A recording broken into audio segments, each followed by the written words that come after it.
My parents laughed and said my sister could just stay at my place for a while. I stood and said, "Funny, I haven't lived there for 6 weeks." Mom's voice trembled. "Wait, then where exactly have you been staying?" The sheer audacity of it still makes my blood boil. Sitting at that dinner table, watching my parents casually hand my sister the keys to my apartment, without even a flicker of acknowledgement for me, felt like a betrayal so profound it ripped a hole in my chest. But what they didn't know, what they couldn't possibly have imagined, was that I hadn't lived in that apartment for 6 weeks, and the life they thought they controlled was already miles behind me. My name is Natalie, and at 31, I truly believed I had finally built a life for myself. That downtown Chicago apartment wasn't just bricks and mortar, it was years of backbreaking work, a monument to everything I'd earned while my sister, Elaine, seemed to have everything handed to her on a silver platter. For so long, I was the forgotten daughter, always existing in Elaine's shadow. Our 4-bedroom house in suburban Illinois somehow only had enough spotlight for one child. Elaine got all the attention, all the praise, all the resources, while I was just expected to figure things out. I still remember my 16th birthday like it was yesterday. I'd spent months dropping hints about a small pizza party with my friends, something simple. But when the day came, my parents had forgotten completely. My mom was driving Elaine, who was 11, to a dance recital. My dad was working late. I ended up ordering a small pizza for myself, eating it alone in my room, looking through college brochures. 5 years later, when Elaine turned 16, it was a completely different story. My parents rented an entire venue, hired a DJ, and bought her a perfectly functional used car with a giant red bow on top. This pattern wasn't just for birthdays. They rarely made it to my honor society inductions or debate team finals. When I graduated high school as salutatorian, my mother spent most of the ceremony taking photos of Elaine in the audience instead of watching me give my speech. For Elaine, they'd rearrange vacations for her softball tournaments, stay up late helping with science fair projects. It was always about Elaine. College was no different. I worked 3 jobs simultaneously, mornings at a coffee shop, evenings at the library, and weekends waitressing. Every single dollar went towards my education at Northwestern University. My parents contributed what they called what they could afford, which amounted to a measly $500 per semester, barely enough for books, let alone tuition. Meanwhile, Elaine attended the University of Chicago with full parental support. She graduated with no student loans, thanks to them covering absolutely everything.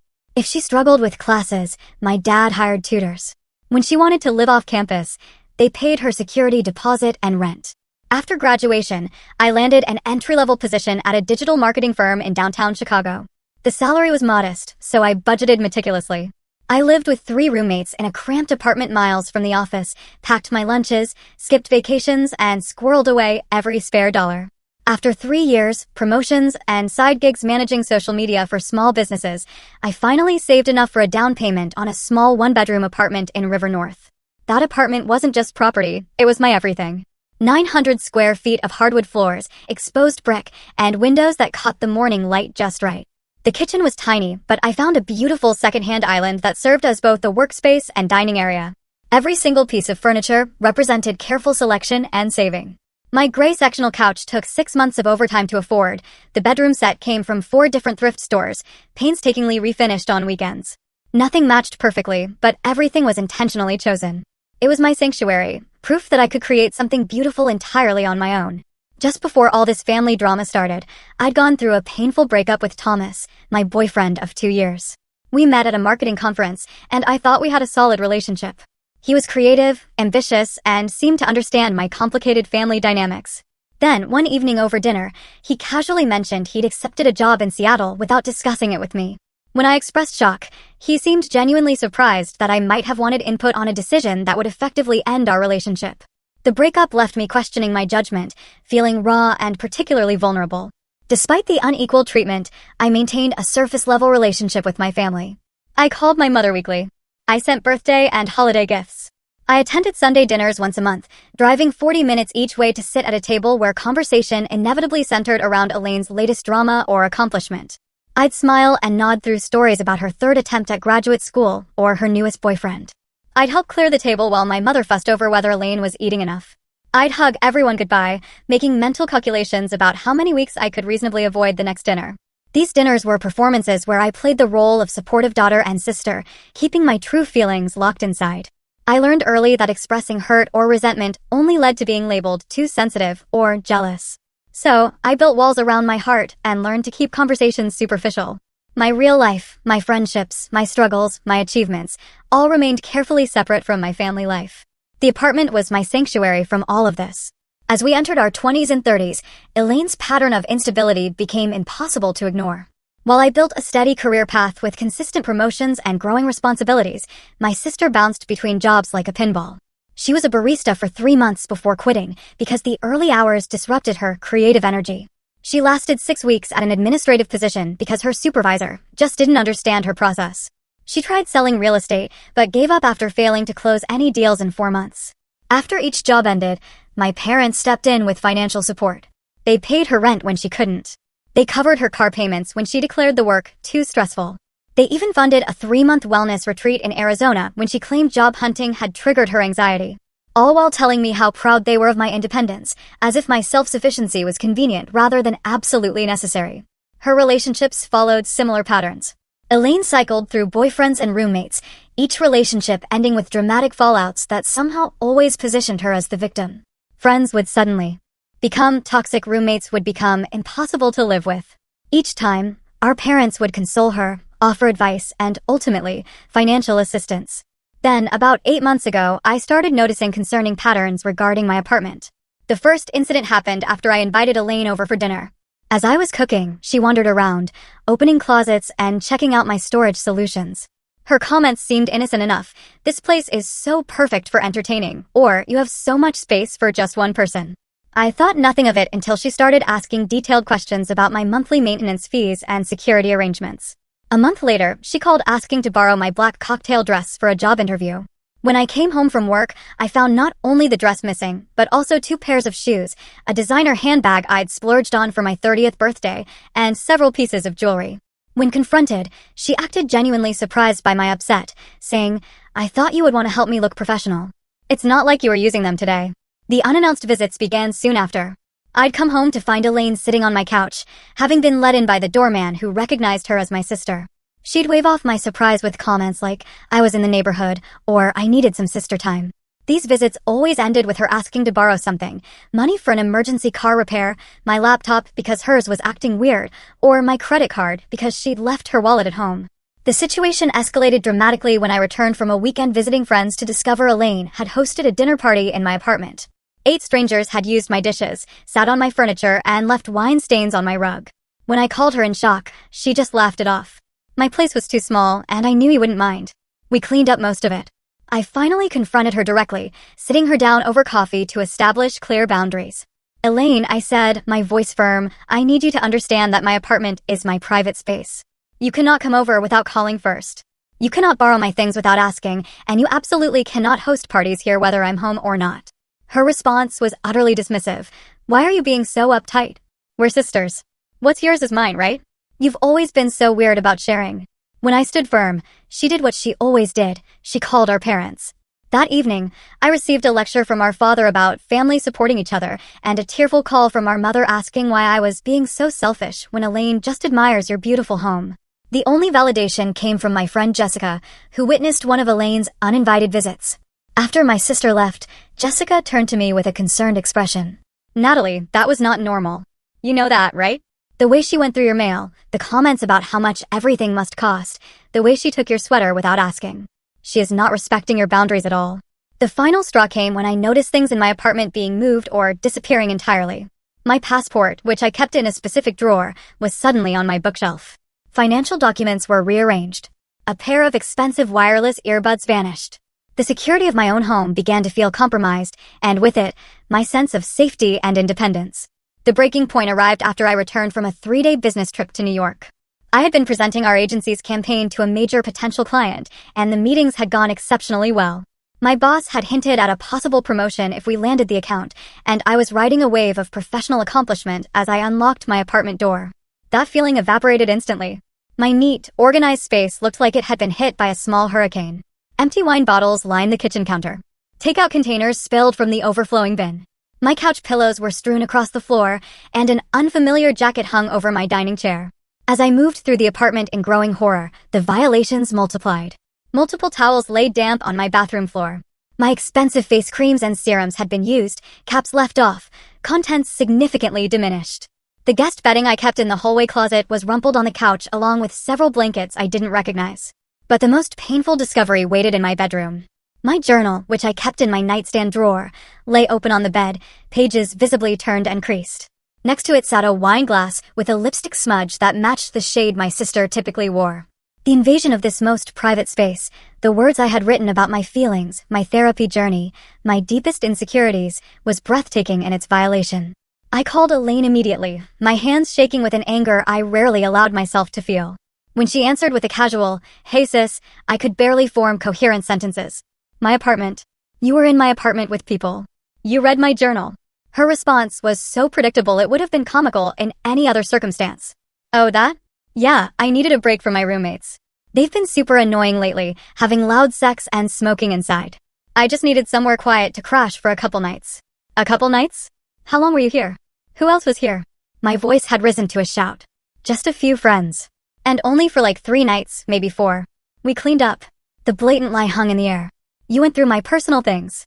You read my private journal. You had strangers sleeping in my home without my knowledge or permission." Her voice immediately shifted to the wounded, tearful tone she used whenever confronted with consequences. "Why are you yelling at me? I was in a really bad place emotionally. My roommate situation is toxic, and I just needed my big sister. I thought you would understand. I thought you would want to help me." Before I could respond, my phone beeped with an incoming call from our mother. Of course, right on cue. I declined it, but seconds later, Elaine said, "Mom wants us both at dinner tomorrow night. She says it's important." The emergency family dinner the next evening had all the elements of a carefully orchestrated intervention, except I was the one being intervened upon, rather than the person who had violated boundaries. My parents' house looked exactly as it always had, family photos dominated by Elaine's achievements, furniture arranged to showcase my mother's collection of porcelain figurines, the faint smell of my father's pipe tobacco despite his doctor's orders to quit years ago. The tension was palpable as we sat down to my mother's pot roast. My father cleared his throat several times, a sure sign he was preparing for what he considered a serious conversation. My mother fluttered around, refilling water glasses no one had drunk from and rearranging serving dishes that needed no adjustment. After a painfully silent 15 minutes of eating, my father put down his fork with deliberate precision. "Your sister has had some challenges recently," he began, as though Elaine weren't sitting directly across from me, studying her plate. "Her landlord has been completely unreasonable." My mother jumped in, completely unreasonable, raising the rent with no warning. "There was warning," Elaine mumbled, 2 months ago. I remained silent, already seeing where this was heading. My father continued, "The point is, your sister needs some temporary assistance. We have always taught you girls that family helps family." "Family helps family," my mother echoed, reaching over to squeeze Elaine's hand. "And we know you have that lovely apartment with plenty of space." "Elaine was evicted," I stated flatly. "That's what this is about, isn't it? She didn't pay her rent again, and now she has nowhere to go." My parents exchanged glances. My mother's lips tightened into a thin line. "It's not an eviction if you leave voluntarily before it gets to that point. We gave her the money for rent," my father added, a note of confusion entering his voice for the first time. "Last month. And the month before." Elaine suddenly became very interested in rearranging the peas on her plate. "So, what exactly are you asking me?" I knew the answer, but I wanted them to say it explicitly.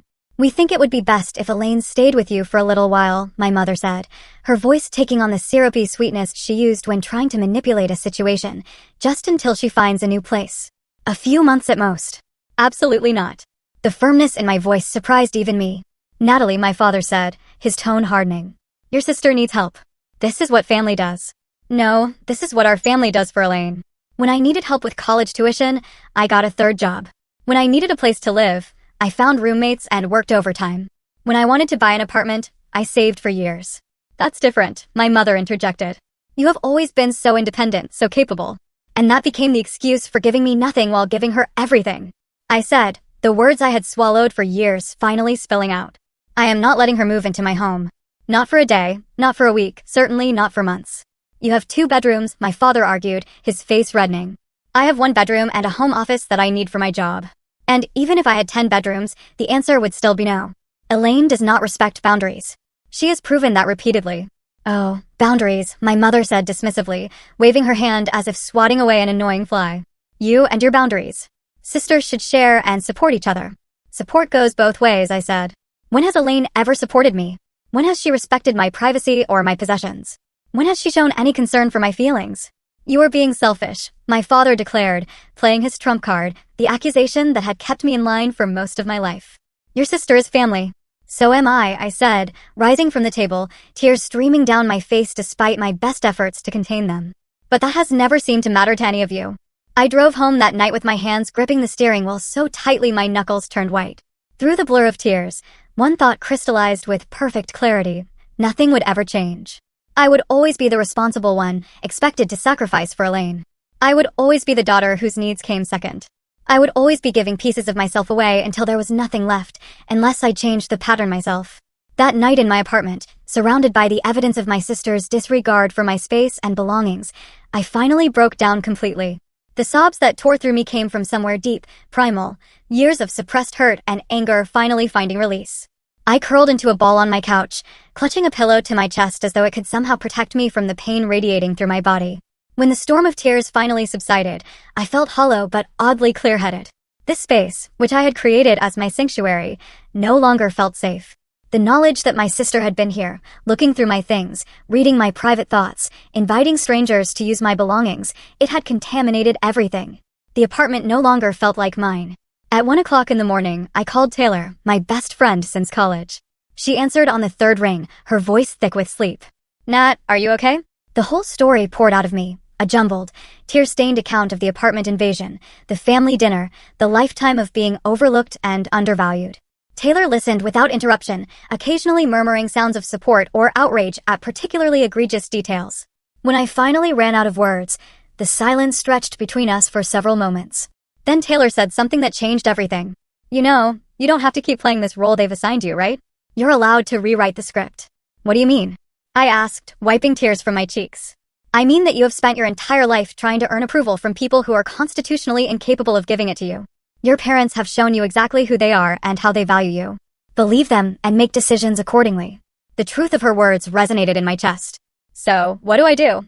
If it were me, Taylor said carefully, I would consider what my life would look like if I prioritized my own well-being over their expectations. Maybe that means moving somewhere they don't know about. Maybe it means strict boundaries about when and how you interact with them. Maybe it means therapy to work through the lifetime of being the less favored child. All of the above, I whispered, a plan already forming in my mind. The next morning, I called in sick to work for the first time in 3 years. Instead of going to the office, I spent the day researching apartments in neighborhoods far from River North. By afternoon, I had scheduled viewings of 5 different places. The following day, I saw all 5 and fell in love with the last one, a 4th-floor walk-up in Wicker Park with creaky wooden floors, a tiny but updated kitchen, and windows that looked out on a courtyard filled with trees.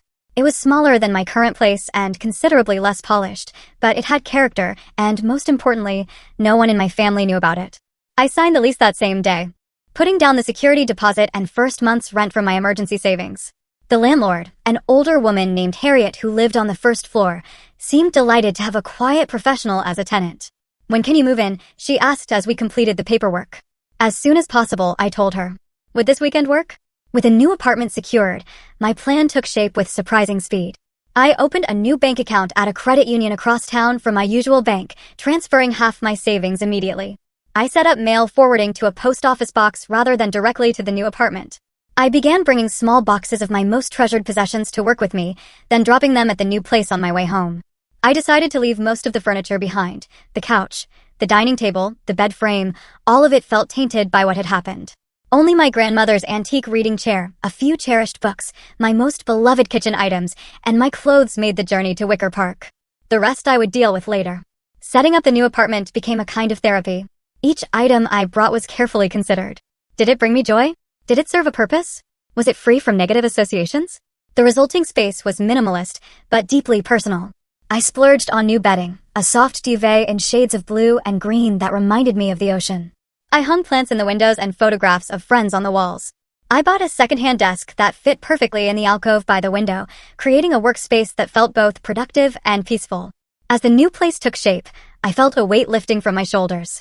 For the first time in my adult life, I had created a space that was completely unknown to my family, a sanctuary in the truest sense of the word. The practical aspects of my disappearing act required careful planning.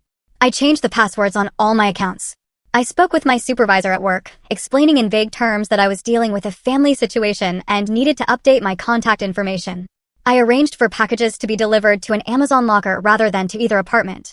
I told only 3 people my new address: Taylor, Jessica, and my therapist, whom I had started seeing weekly. During the 6-week transition period, I maintained minimal contact with my family. I responded to texts with brief, uninformative replies. I deflected questions about getting together. I pleaded work deadlines when pressured about Sunday dinners. When my mother called, I kept conversations short and revealed nothing of substance. To anyone paying close attention, my withdrawal would have been obvious, but my family had never paid close attention to me unless they needed something. The new apartment quickly became more than just a living space. It became the headquarters for my emotional and psychological rebirth. Without the constant anxiety of unexpected visits or violations of my privacy, I found myself relaxing in ways I hadn't experienced before. I slept more soundly. I experimented with cooking elaborate meals just for the pleasure of it. I invited friends over without worrying about what they might report back to my family. Taylor visited often, bringing housewarming gifts and takeout dinner. "You look different," she observed one evening as we shared Thai food on cushions on the floor, my new dining table still on back order. "More peaceful." "I feel different," I admitted, like I can finally breathe. In therapy, I worked through the complex emotions surrounding my family dynamics: the grief of never being the favorite child, the anger at years of unequal treatment, the guilt that still occasionally surfaced when I thought about my secret life. Dr. Reeves helped me understand that boundaries were not just healthy but necessary, and that my parents' inability to respect mine was their failure, not mine. "Families operate according to unspoken rules and assigned roles," she explained during one session. "You were assigned the role of the self-sufficient one, the one who needs nothing. That worked for the family system, but it did not work for you. By changing your behavior, you are disrupting that system. Expect resistance." The resistance, when it came, was exactly as predicted. As the weeks passed, my parents' messages became increasingly urgent. My mother's texts evolved from casual check-ins to worried inquiries about my health and well-being. My father, who rarely communicated directly, began calling on his drive home from work. Elaine predictably vacillated between angry accusations and tearful apologies, depending on what she thought might get a response. I monitored it all from the peaceful distance of my new home, responding just enough to prevent an actual wellness check, but never revealing my true situation. The space allowed me to see how quickly their worry about my well-being transformed into irritation when I failed to behave according to the established pattern. By the 6-week mark, I had settled fully into my new life. My name was on the mailbox.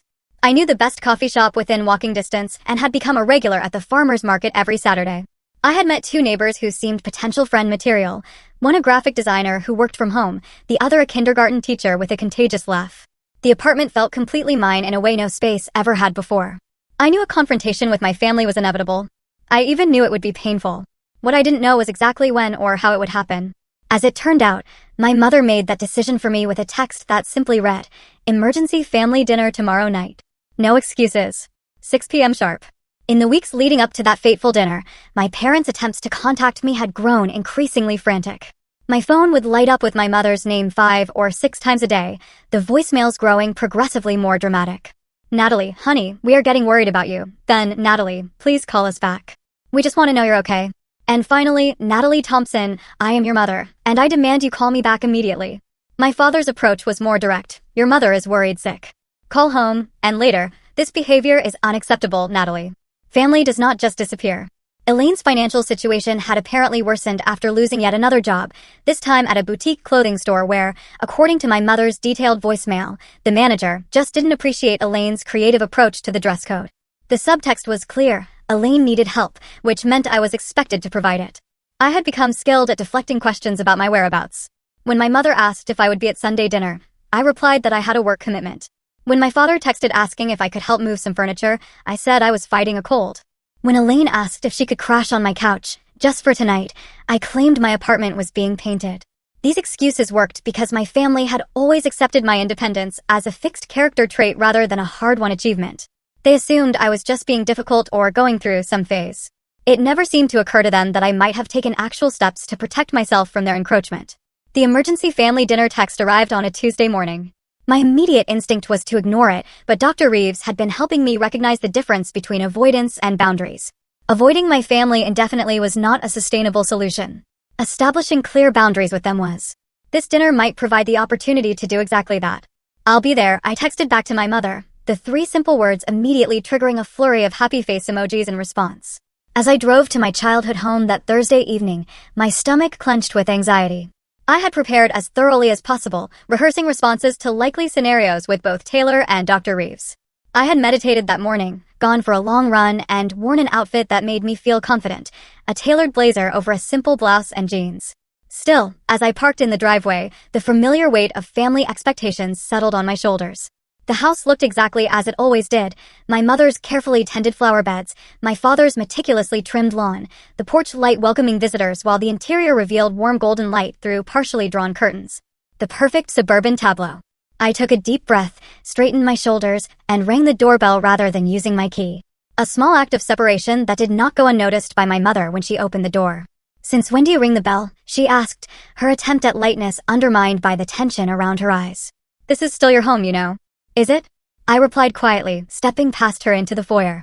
The atmosphere inside was thick with unspoken tension. My father sat in his usual recliner, newspaper folded beside him, pretending to watch a baseball game with the volume turned low. Elaine perched on the edge of the sofa, scrolling through her phone with faux nonchalance. She glanced up as I entered, her expression unreadable. "Dinner will be ready in 10 minutes. My mother announced, hurrying back to the kitchen. "I made your favorite pot roast with those little red potatoes you like." It was Elaine who loved those potatoes, not me. I had been vegetarian for 3 years, a fact my mother consistently forgot or ignored. Rather than correcting her, I simply nodded and took a seat as far from Elaine as possible. Dinner was a masterclass in passive-aggressive communication. My mother filled every silence with nervous chatter about neighbors and distant relatives. My father punctuated her stories with occasional grunts of acknowledgement. Elaine pushed food around her plate, contributing nothing.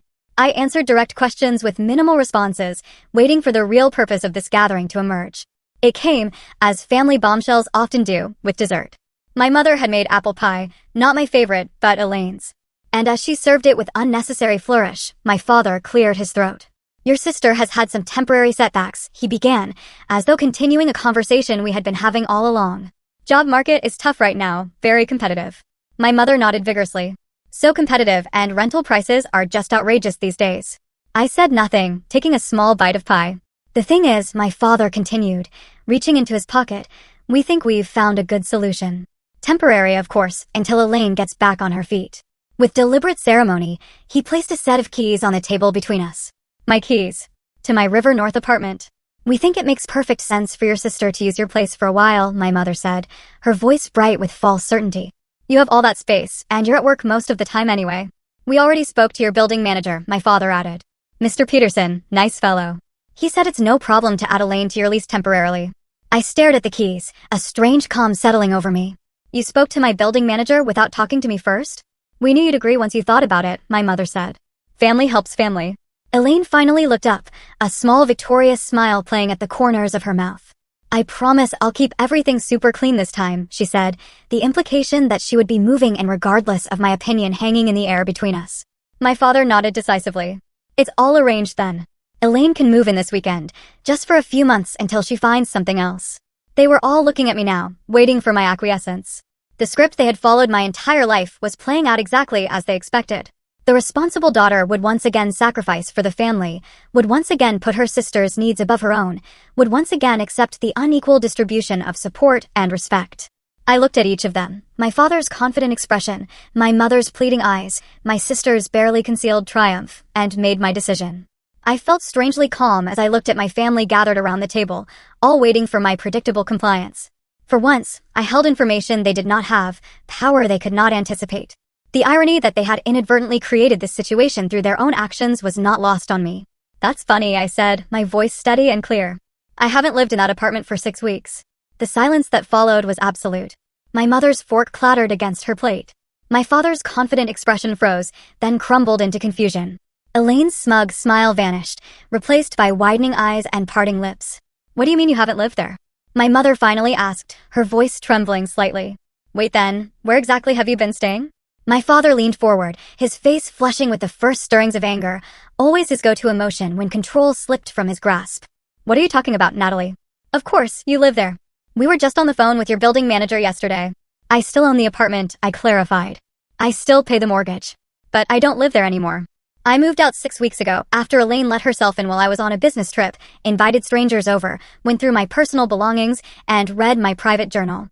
Elaine's face went pale, then red. "I didn't. That's not, I mean, it wasn't like that." It was exactly like that, I countered, still maintaining my composure. You violated my space and my privacy. You always have, because you have never been taught that other people's boundaries matter. Boundaries again. My mother said, throwing up her hands. You and these boundaries. We're family, Natalie. Family does not have boundaries. Healthy families absolutely have boundaries, I replied. And healthy families respect each other. They don't play favorites. Or expect one child to constantly sacrifice for another, or make major decisions about someone's home without consulting them.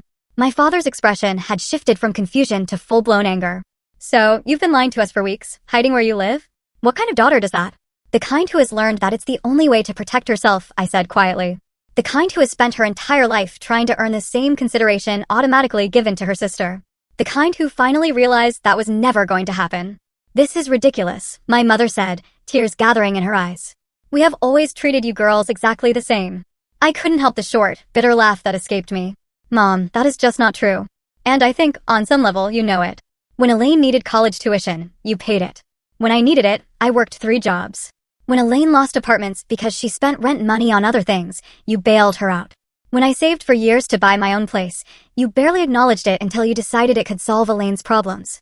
That is completely different, my father interjected. Elaine needs more support. She's sensitive, Anne. And I was capable, I finished for him. So capable that you decided I didn't need parents, just occasional observers who stepped in only when they needed something from me. Elaine had been unusually quiet, but now she spoke up, her voice taking on the wounded tone that had always worked so effectively. Where am I supposed to go now? I have nowhere to live. That is not my problem, I said, surprised at how easily the words came. It has never been my problem, but somehow it always became my problem. Not anymore. You can't just abandon your sister, my mother gasped. Where are you living? We need to know where you are. No, you don't, I said firmly. That is the boundary I'm setting. I have a new place where I feel safe and secure. Elaine does not get to know where it is. You do not get to know where it is. Not until I can trust that information will not be used against me. Against you, my father scoffed. We're your parents, not your enemies. Then start acting like it, I replied, rising from my chair. Start respecting my choices. Start treating me with the same consideration you give Elaine. Start acknowledging that I am an adult with the right to decide who enters my home and when. You can't just leave, my mother said, panic edging into her voice. We need to discuss this as a family. I have been trying to discuss this my entire life, I said, gathering my purse. You have never been interested in listening. When you are ready to have a real conversation, one where my feelings and needs matter as much as Elaine's, you know how to reach me. And if we need to see you, if there's an emergency, my father's voice had lost some of its certainty. You can call or text if it is a genuine emergency and not another attempt to manipulate me into solving Elaine's problems. I will respond. Elaine was crying now, real tears streaming down her face. You're being so mean. I just needed help. For the first time, I looked directly at my sister, seeing not the perpetual victim she portrayed, but the adult who had consistently chosen to take rather than ask, to assume rather than earn. You have always needed help, Elaine, and I have always given it, even when it hurt me to do so. That ends today. It is time for you to solve your own problems. As I walked toward the door, my mother followed, her hands fluttering anxiously. You can't just walk away from family, Natalie. Family is forever. I paused, my hand on the doorknob. I am not walking away from family, Mom. I am walking away from the role you assigned me in this family. I am still your daughter. I still love you, but I will not be Elaine's safety net anymore, and I will not be the dependable one you only notice when you need something. The drive back to my new apartment was surreal. My hands should have been shaking. My heart should have been racing. Instead, I felt a profound sense of peace washing over me. For the first time in my adult life, I had spoken my truth without apology or modification. I had set a boundary and held it, despite the emotional manipulation that had always worked before. As I climbed the 4 flights of stairs to my apartment, I realized I was smiling. The space that greeted me felt more like home than anywhere I had ever lived. Not because of the furnishings or the location, but because it represented a choice I had made entirely for myself. A choice to value my own well-being. A choice to rewrite the script of my family relationships. A choice to finally truly put myself first. The days following the confrontation brought a storm of emotions I hadn't fully anticipated. Relief came first, a profound unburdening that left me feeling physically lighter. Then came waves of doubt. Had I been too harsh? Should I have found a gentler way to establish boundaries? Was I destroying my family relationships beyond repair? Guilt followed, deeply ingrained from years of being told that family obligation trumped personal needs. And underneath it all, a current of grief for the supportive family I had always wanted but never truly had. The initial loneliness was harder than I expected. Sunday evenings, when I would normally have been at family dinner, felt particularly empty. I filled them with new rituals, calling friends, taking long walks through my neighborhood, cooking elaborate meals just for myself, attending community yoga classes at the studio down the street. Slowly, the emptiness began to feel less like deprivation and more like possibility, a canvas waiting for new connections and experiences. My phone became a battlefield of emotional manipulation. My father's messages were curt and accusatory. Your mother is heartbroken. Elaine had to move in with a coworker. This is not how we raised you. My mother alternated between guilt trips. I cried myself to sleep last night, and desperate attempts at normalcy. I saw a blouse today that would look lovely with your coloring. Elaine's approach was the most erratic, ranging from vicious attacks, "You have always been jealous of me," to pathetic pleas, "I have nowhere to go," to attempts at boundary crossing, "Just tell me your new address." I promise I won't tell Mom and Dad. I responded to none of them at first, using the techniques Dr. Reeves had taught me to acknowledge the emotions their messages triggered without feeling compelled to act on them. Instead, I focused on building my new life. I joined a book club that met at the local independent bookstore. I volunteered at a weekend food pantry. I accepted dinner invitations from coworkers I had previously kept at a professional distance. Each new connection reminded me that family could be chosen, not just inherited. After 3 weeks of silence, I finally responded to one of my mother's messages, a simple note asking about my father's upcoming birthday. This opened a careful, limited channel of communication. I answered texts but ignored emotional manipulation. I deflected questions about my location. I responded to updates about extended family, but not to news about Elaine's latest crisis. It was exhausting at first, this constant vigilance, but gradually it became second nature. 5 weeks after the confrontation, I agreed to meet my parents at a coffee shop halfway between their house and my office. The neutral territory was deliberate, suggested by Dr. Reeves as a way to avoid the emotional triggers of the family home. I arrived early, selecting a table near the door, both for easy escape if needed, and to allow me to watch their arrival. They looked older somehow, my parents. My father's shoulders slightly more stooped, my mother's smile a bit more strained. They spotted me immediately, my mother raising her hand in an uncertain wave, my father nodding stiffly. As they approached, I noticed they were both dressed formally, my father in a button-down shirt rather than his usual weekend polo, my mother in her church dress rather than casual clothes. They were treating this like an official meeting, which was both amusing and sad. "You look well," my mother said after the awkward exchange of greetings. Her eyes scanned me as though checking for visible signs of distress or hardship. "I am well," I confirmed, sipping my latte. "Work is good. Life is good." My father cleared his throat. "Your sister asks about you." Of course, that would be his opening gambit. I nodded, but offered nothing in response. The conversation that followed was halting and uncomfortable, full of long pauses and careful navigation around sensitive topics. My mother talked about the neighbors, her garden club, a recipe she had tried recently. My father mentioned a problem with the gutters, the baseball season, a documentary he had watched. I shared limited details about a work project, a movie I had enjoyed, a new coffee shop near my office. We were like actors performing a family conversation without any of the ease or intimacy that should have accompanied it. It was my mother who finally broke through the superficial exchange. "We miss you," she said suddenly, her voice catching. "The house feels empty without you coming for Sunday dinners." "I haven't lived at home for 12 years, Mom," I pointed out gently. "I know, but you were still part of our routine, part of our lives." Tears welled in her eyes. "I don't understand why that had to change." My father, uncomfortable with emotional displays, shifted in his seat. "What your mother is trying to say is that we may have taken your independence for granted, your consistency." It was perhaps the closest thing to an admission of fault I had ever heard from him. I waited, allowing the moment to breathe. "I never meant to make you feel less important than your sister," my mother continued, dabbing at her eyes with a napkin. "You were always so capable, so self-sufficient. Elaine needed more of my time, my attention." "That is the problem, Mom," I said quietly. "You confused capability with not having needs. Everyone has needs. I just learned early on that mine would not be met, so I stopped expressing them." My father frowned.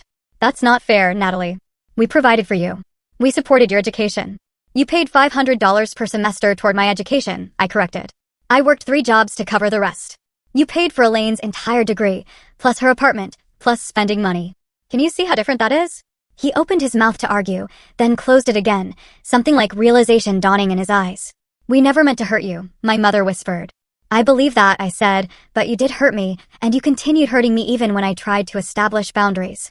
The apartment situation was just the final straw, giving Elaine keys to my home without even asking me. That showed me exactly how little you respected me as an adult with my own life. My father looked down at his untouched coffee. "We should have asked you first." The simple acknowledgement, so long in coming, loosened something in my chest. "Yes, you should have." Can you forgive us? My mother asked, reaching across the table for my hand. I let her take it, but my response was measured. Forgiveness is a process, not an event. I am working on it, but rebuilding trust will take time and consistent effort from all of us. And Elaine, my father asked. She's still your sister. Elaine and I will need to find our own way forward, I said firmly. That is between her and me. She's staying with her friend Jasmine right now, my mother offered. But it's not ideal, very small apartment. I recognized the subtle attempt to reactivate my sense of responsibility and shook my head. Mom, I am not responsible for Elaine's housing situation. That is exactly the pattern we need to break. They both looked uncomfortable but did not argue further. As we prepared to leave, my mother asked the inevitable question, when will we see you again? Will you come to Sunday dinner next week? Not yet, I said. Honestly, I need more time, but maybe we could meet for coffee again in a couple of weeks. It was a small step, but their cautious smiles suggested it was enough for now. Elaine was noticeably absent from that first meeting and from the careful text exchanges that followed. 3 weeks later, I received a message from her that stood out from her previous communications. I'm starting therapy. The therapist says I should apologize to you when I'm ready. I'm not ready yet, but wanted you to know I'm working on it. It was the first time my sister had ever acknowledged, even indirectly, that her behavior might require amends. I sent back a simple response. I'm proud of you for taking that step. In my own therapy sessions, Dr. Reeves helped me process the complex emotions of rebuilding family relationships on new terms. What you are doing is incredibly difficult, she acknowledged. You are not just changing your own behavior. You are asking an entire family system to change patterns established over decades. There will be backsliding. There was, particularly when my mother began making cautious inquiries about my new address, or when my father hinted that family gatherings would be so much simpler if Elaine and I could just put the past behind us. Each time, I gently but firmly redirected, reinforcing the boundaries I had established. Meanwhile, my life in Wicker Park flourished. I befriended Zoe, the kindergarten teacher from down the hall, who introduced me to her circle of friends. I joined a community garden on the block, tending to herbs and vegetables in a small plot that connected me to neighbors of all ages. I accepted a promotion at work that acknowledged the quality of my contributions rather than just my reliability. Most importantly, I developed a new relationship with myself. Without the constant drain of family expectations and boundary violations, I discovered interests and aspects of my personality that had been suppressed for years. I took a pottery class and found I had a natural aptitude for working with clay. I joined a hiking group that explored state parks within driving distance of Chicago. I began writing short stories, something I had enjoyed in college but abandoned in the demands of adult life. 6 months after that confrontation at my parents' dinner table, I invited them to meet me at a restaurant near my new apartment. It was a calculated risk, bringing them into my neighborhood, but one that felt right. After dinner, I walked them to my building, but did not invite them up, the boundaries still holding firm, but softening enough to allow them this knowledge. It looks nice, my father said, studying the brick facade with approval. Good neighborhood. It is, I agreed. I'm happy here. My mother squeezed my hand. That's what matters, honey, that you are happy. I smiled, recognizing the genuine sentiment behind her words. Our relationship was far from perfect, still imbalanced in many ways, still carrying the shadows of old patterns. But it was evolving, reshaping itself into something that might, with continued effort on all sides, eventually become healthy. As for Elaine, our reconciliation came more slowly. 3 months of therapy helped her recognize patterns in her own behavior, and she reached out with a genuine apology that acknowledged specific actions rather than making vague excuses. We began with carefully structured interactions, coffee dates with clear start and end times, activities that did not involve my home or possessions. Slowly, cautiously, we began rebuilding a relationship based on mutual respect rather than the dysfunctional dynamics of our childhood. The journey of setting boundaries and rebuilding family relationships on healthier terms is ongoing. There are still difficult conversations, still moments when old patterns threaten to reassert themselves. But I no longer feel responsible for everyone else's emotions and needs at the expense of my own. I no longer sacrifice my well-being to maintain an illusion of family harmony. Sometimes the bravest thing we can do is recognize when a relationship is damaging us and take steps to protect ourselves. Even if those steps feel radical, even if they go against everything we have been taught about family obligation. It is not selfish to require respect. It is not wrong to establish boundaries, and sometimes the only way to truly love your family is to love yourself enough to change the dynamic entirely.